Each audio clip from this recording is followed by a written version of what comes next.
Hola, buen día. Mi nombre es Edgar Aguilar Piñón de Tercero 5 y hoy les vamos a hablar sobre los conceptos básicos de estadística y sus ejemplos.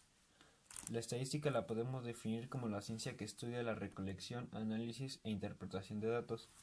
De ahí partimos de dos diferentes tipos de estadística, que es la descriptiva y la inferencial. La descriptiva es la que no se tiene ningún dato alguno partiendo desde cero. La inferencial es donde ya se tienen datos partiendo desde datos anteriores. De la estadística también podemos sacar el término variable, que la variable puede decir la información que cambia constantemente, y de este tenemos seis tipos.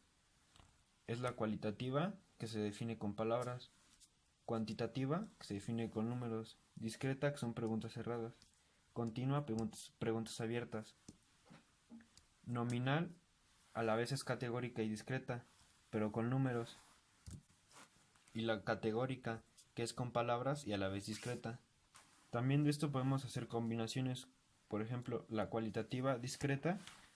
Un ejemplo sería con la música, y el ejemplo sería: ¿te gusta la música? Ya que es pregunta cerrada, sería entre sí y no.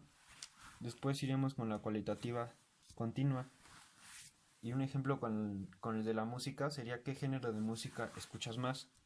Y eso ya sería dependiendo. Pueden haber muchos géneros, por ejemplo desde el rap, el hip hop, el reggaetón, el reggae, y no es una pregunta cerrada. La otra sería cuantitativa discreta. Un ejemplo con la música sería: ¿cuántas canciones tienes en tu teléfono? Es una pregunta cerrada y a la vez personal.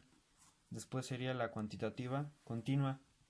Igual con el mismo ejemplo de la música sería: ¿cuántas veces al día escuchas música? A veces puede variar porque un día estás más ocupado u otro no, y ya sería más continua. En un ejemplo de la nominal sería: ¿cómo calificas la música reggaetón en una escala del 1 al 4? Esta sería nominal porque solo va con números. Después, con la categórica, un ejemplo sería: ¿cómo calificas la música rock dependiendo de tus gustos? Aquí ya sería muy buena, buena, mala, o de plano no me gusta. Después nos seguimos con muestreo, que es la unión de todas las muestras ya obtenidas, pero de aquí antes tenemos que definir qué es población. La población es el conjunto de habitantes de un mismo lugar. Después, con el muestreo tenemos tres tipos, que es la estratificada, la aleatoria y la sistemática. La estratificada se podría decir que es todo o nada.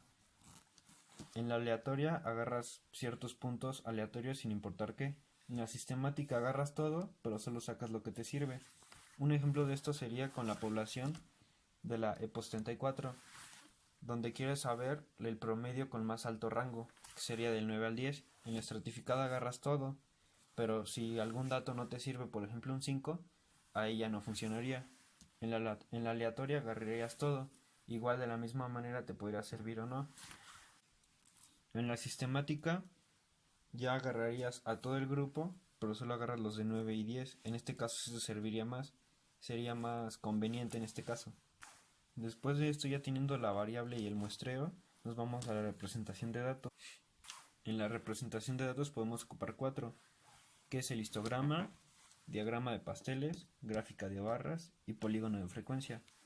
Rectángulos en espacios de manera consecutiva. El diagrama es en forma de pastel con porcentaje. En la gráfica de barras es más con espacio, con números y porcentaje. Y en el polígono de frecuencia es con tabulación de una función. Un ejemplo de histograma con el ejemplo que ya teníamos de la música sería: ¿cuántas veces al día escuchas música? Y ya en una barra iría del 10 al 20, en otra del 30 al 40 y en otra del 50 al 60. Aquí ya sería más junto y no tendrías que hacer tanto espacio. En el de pasteles sería: ¿qué género de música escuchas? Reggaetón, rap o banda, y ya sería por porcentaje, depende de la población.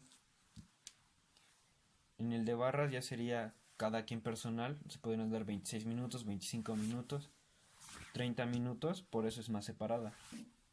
Antes que nada necesitaríamos las fuentes de información, que son cuatro: el censo, la encuesta, el cuestionario y la entrevista.